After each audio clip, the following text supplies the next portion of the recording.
కాళేశ్వరం ప్రాజెక్టులోని మేడిగడ్డ 7వ బ్లాక్ పూర్తిగా తొలగించాల్సిందేనని తేల్చి చెప్పింది ఎన్డీఎస్ఏ రిపోర్ట్. సుందిల్లా, అన్నారం, మేడిగడ్డ బ్యారేజీల డిజైన్లు తిరిగి పరిశీలించాలని సూచించింది. కాళేశ్వరం ప్రాజెక్టుపై రిపోర్ట్ను సీఎస్ శాంతికుమారికి పంపారు ఎన్డీఎస్ఏ చైర్మన్ అనిల్ జైన్. బ్యారేజీల నిర్మాణాల్లో డిజైన్లతో పాటు క్వాలిటీ, మెయింటెనెన్స్ లోపాలు ఉన్నట్లు తెలిపింది. మేడిగడ్డ 7వ బ్లాక్ తిరిగి బాగు చేయడం సాధ్యం కాదని, గేట్ల నిర్వహణకు వీలు లేదని చెప్పింది. జియో టెక్నికల్ ఇన్వెస్టిగేషన్ జరగకుండానే బ్యారేజీల నిర్మాణ స్థలాలను మార్చాలని చెప్పింది ఎన్డీఎస్ఏ.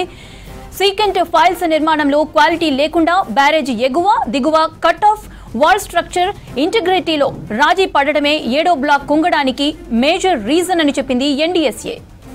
రైట్, ఎన్డీఎస్ఏ రిపోర్ట్ పై మరిన్ని డీటెయిల్స్ శ్రీశైలం అందిస్తారు. శ్రీశైలం, అప్డేట్స్ ఏంటి?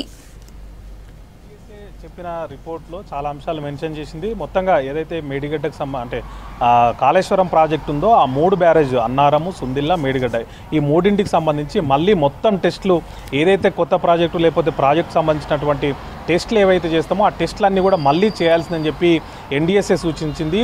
ఈ నిర్మించినటువంటి బ్యారేజ్ సంబంధించి మేడిగడ్డ కానీ, అన్నారం కానీ, సుందిల్ల కానీ ఇప్పటికే మేడిగడ్డలో ఏదైతే మనకు 7వ బ్లాక్ కుంగిందో దాంట్లో ఉన్నటువంటి లోపాలే అన్నారం కానీ, సుందిల్లో కానీ ఉండే అవకాశం ఉందని చెప్పి ఏదైతే ఆ బ్లాక్ల కింద ఏర్పడినటువంటి గుంతల కారణంగా అదేవిధంగా అక్కడ ఉన్నటువంటి ఇసుక లేదంటే ఇతర కారణాల వల్ల అది కుంగిందండి. కొన్ని చోట్ల డిస్లోకేట్ కూడా అయింది.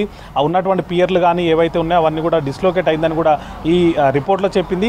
ఇదే పరిస్థితి మేడిగడ్డకి ఏదైతే పరిస్థితి ఏర్పడిందో అదే పరిస్థితి అన్నారం కానీ, సుందిల్లకు కానీ ఉండే అవకాశం ఉంది అనే అనుమానాన్ని కూడా వ్యక్తం చేసింది. ఈ నేపథ్యంలోనే ఖచ్చితంగా మొత్తం అన్ని టెస్టులు జియో టెక్నికల్ అసెస్మెంట్ కానీ లేకపోతే జియో ఫిజికల్కి సంబంధించినటువంటి టెస్టులు కానీ వీటితో పాటు మిగిలిన టెస్టులు ఏవైతే బ్యారేజీకి సంబంధించి ఇవి దీర్ఘకాలంగా ఉండాలి, అదేవిధంగా క్వాలిటీతో ఉండాలి అంటే కనుక ఈ టెస్టులన్నీ మళ్ళీ ఖచ్చితంగా చేయాల్సిందని చెప్పి రీహాబిలిటేషన్ చేపట్టాలి. ఆ రీహాబిలిటేషన్ సంబంధించినటువంటి ఏదైతే ప్లాన్ ఉంటుందో లేకపోతే అంశాలు ఉంటే అవన్నీ కూడా మళ్ళీ సెంట్రల్ కమిషన్ నుంచి కూడా పర్మిషన్ తీసుకోవాలని చెప్పి ఎన్డీఎస్ఏ సూచించింది. ఆ తర్వాతనే ఆ ప్లాన్ అనేది చేపట్టాలని చెప్పింది.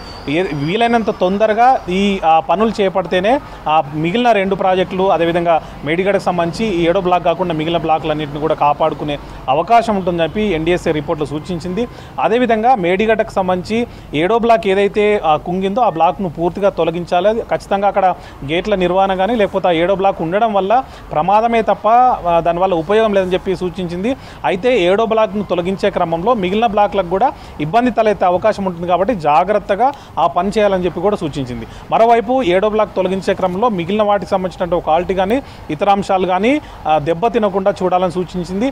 మొదటి నుంచి కూడా ఎన్డీఎస్ఏ సంబంధించి రాష్ట్ర ప్రభుత్వం ఏదైతే కాళేశ్వరం ప్రాజెక్టు సంబంధించినటువంటి డీటెయిల్డ్ క్వాలిటీ అసెస్మెంట్ ఒకటి చేసి రిపోర్ట్ ఇవ్వాలని చెప్పి రాష్ట్ర ప్రభుత్వం చెప్పిన కోరిక మేరకు సిడబ్ల్యూసీ ఒక కమిషన్ ఏర్పాటు చేసింది. వాళ్ళంతా కూడా కమిటీ వచ్చి పలు సార్లు విజిట్ చేసి అక్కడ ఉన్నటువంటి అన్ని అంశాలను సమగ్రంగా అధికారులతో కానీ లేకపోతే ఫీల్డ్కి వెళ్ళి తెలుసుకోవడం ఇవన్నీ చేశారు. ఆ తర్వాతనే మొదటి నుంచి చెప్పినట్టుగానే అక్కడ ఉన్నటువంటి ఓఎండ్ఎం అంటే ఆపరేషన్ మెయింటెనెన్స్ లోపాలు ఉన్నాయి, అదేవిధంగా డిజైన్లలో లోపాలు ఉన్నాయి. ఆ తర్వాత మెయింటెనెన్స్ పూర్తిగా పట్టించుకోపోవడము, మొదట్లో ఏర్పడినటువంటి పగుళ్ళు కానీ లేకపోతే ఇతర ఏదైతే కొన్ని లోపాలు బయటపడ్డాయో ఆ లోపాలను పట్టించుకోకుండా ఉండకపోవడం, ఆ నిర్లక్ష్యం వహించడం కారణంగానే అది ప్రమాదం అనేది మరింత పెరిగిందని చెప్పి కూడా అందులో సూచించింది. లేదంటే ముందే అంటే మధ్యంతర నివేదిక ఇచ్చినప్పుడు కూడా తగిన చర్యలు చేపట్టాలని 2024లోనే దానికి సంబంధించిన అంశాలను మెన్షన్ చేసినా అప్పుడున్నటువంటి ప్రభుత్వం పట్టించుకోకపోవడం కారణంగానే పూర్తిగా 7వ బ్లాక్ అనేది పనికి రాకుండా పోయే ప్రమాదం ఏర్పడని చెప్తున్నారు.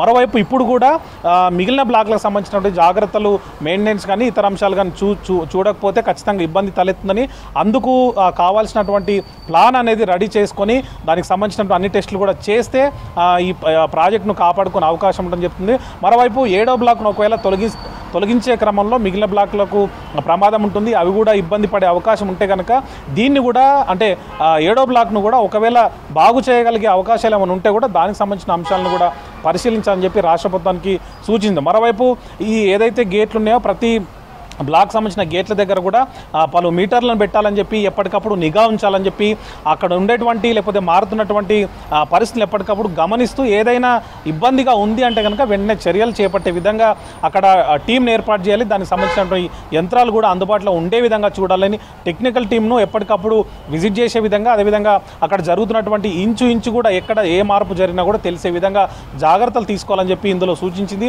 మొదటి నుంచి కూడా ఎన్డీఎస్ఏ రిపోర్ట్ సంబంధించి అందరిలోనూ కూడా ఒక ఉత్కంఠ అనేది ఉంది. ఏం చెప్తున్నటువంటి అంశాల మీద కూడా ఆసక్తి ఉండింది. దానికి అనుగుణంగానే ఎన్డీఎస్ఏ రిపోర్ట్ ఉంది.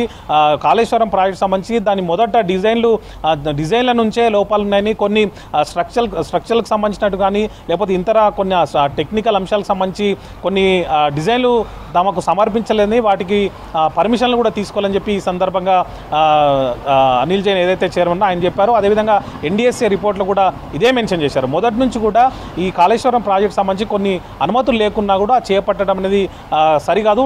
ఏదైతే డ్రాయింగ్ సంబంధించినటువంటి అధికారులలో వారు మొదటి నుంచి కూడా ఈ అంశాలను తమకు పంపించలేని, దానివల్లనే ఈ ఇబ్బంది తలెత్తిందని చెప్తున్నారు. కానీ వాళ్ళందరూ కూడా ఎప్పటికప్పుడు అక్కడ ఉన్నటువంటి ఏదైతే గ్రౌండ్లో నిర్మాణం జరుగుతుందో దానికి సంబంధించి ఎప్పటికప్పుడు డ్రాయింగ్ సంబంధించినటువంటి సమాచారం తీసుకుంటూనే ఉన్నారు. కానీ అవి మాకు సమర్పించకపోవడం వల్ల దానికి సంబంధించినటువంటి పర్మిషన్లు కూడా తాము ఇవ్వలేకపోయామని, ఆ కారణంగా కూడా ఈ డిజైన్ల లోపాల కారణంగా కూడా ఈ సమస్య తలెత్తిందని చెప్తున్నారు. మరోవైపు క్వాలిటీలో కూడా రాజీ పడ్డారని చెప్తున్నారు. ఏదైతే పియర్లు కానీ లేకపోతే ఆ గేట్ల నిర్వహణలో కానీ నిర్మాణంలో కానీ లోపాలు ఉన్నాయి, అవి మొదటి నుంచి కూడా క్వాలిటీ అనేది మెయింటైన్ చేయకపోవడం వల్ల కూడా ఈ సమస్య తలెత్తిందని చెప్తున్నారు. ఎప్పటికప్పుడు అందులో ఏర్పడినటువంటి లోపాలని గుర్తించినా కూడా నిర్లక్ష్యం వహించిన కారణంగానే ఇది తలెత్తిందని చెప్తున్నారు. ప్రస్తుతానికైతే రీహాబిలిటేషన్ చేపట్టాలని, అది మేడిగడ్డతో పాటు అన్నారం సుందిలో కూడా చేపట్టాలి. మేడిగడ్డకు ఏవైతే టెస్టులు చేస్తారో, ఏవైతే దానికి సంబంధించినటువంటి మళ్ళీ ప్లానింగ్ చేస్తారో అవంతా కూడా మిగిలిన సుందిల్లా అన్నారం కూడా చేపట్టాలి. మేడిగడ్డకు జరిగినట్టే అన్నారం సుందిలో కూడా జరిగే ప్రమాదం ఉంది కనుక ఆ దిశగా జాగ్రత్తలు తీసుకోవాలని, లేదంటే ప్రాజెక్టు మన్నిక కానీ లేకపోతే దీర్ఘకాలిక అవసరాలు కానీ ఇవి తీరే అవకాశం ఉండని చెప్పి ఎన్డీఎస్ఏ సూచించింది. మొత్తంగా రాష్ట్ర ప్రభుత్వానికి ఎన్డీఎస్ఏ సూచించిన రిపోర్ట్లో మాత్రం మొత్తంగా ఈ మేడిగడ్డకు ఏదైతే చేస్తారో లేకపోతే ఏవైతే పరీక్షలు అవసరమో, ఏవైతే జాగ్రత్తలు తీసుకుంటారో, ఏ రీహాబిలిటేషన్ అయితే చేపడతారో అవి సుందిల్ అన్నారం కూడా చేపట్టాలని మాత్రం స్పష్టంగా సూచించింది మోనిత.